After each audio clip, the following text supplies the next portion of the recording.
घरोघरी मातीच्या चुली या मालिकेच्या पुढील भागामध्ये आपल्याला बघायला मिळेल जानकी आणि ऋषिकेश आता आशीर्वाद बंगल्यावर राहायला आलेले असतात आणि घरी पोलीस आल्यानंतर ऋषिकेश खूप चिडतो आणि पोलिसांना म्हणतो, काय झाले, तुम्ही आता इथे काय करायलाय? तेव्हा पोलीस ऋषिकेशला सांगतात की सारंग रणदिवेंना अटक करायला आलोय. खोटी कागदपत्र बनवून फ्रॉड केलाय त्यांनी. 5 कोटीसाठी फसवणूक केली त्यांनी यांची.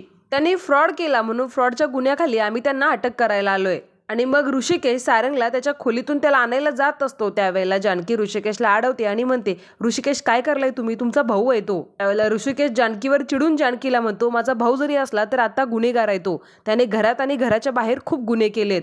आणि मग ऋषिकेश सारंगच्या खोलीमध्ये जाऊन सारंगला बाहेर घेऊन येतो आणि पोलिसांच्या ताब्यात देत म्हणतो, घेऊन जा याला.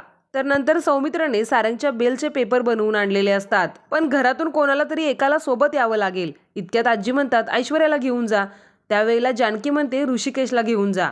पण ऋषिकेश सोबत जायला तयार नसतो. ऋषिकेश म्हणतो, नाही, मी नाही जाणार. ज्याने आपलं जगणं मुश्किल केलं होतं त्याच्यासाठी मी काहीच करणार नाही. त्यावेळेला जानकी म्हणते, ठीक आहे, मी जाईन. माझ्या घरासाठी मला एकटीला उभं राहावं लागलं तरी चालेल, पण मी कोणाकडूनही अपेक्षा करणार नाही.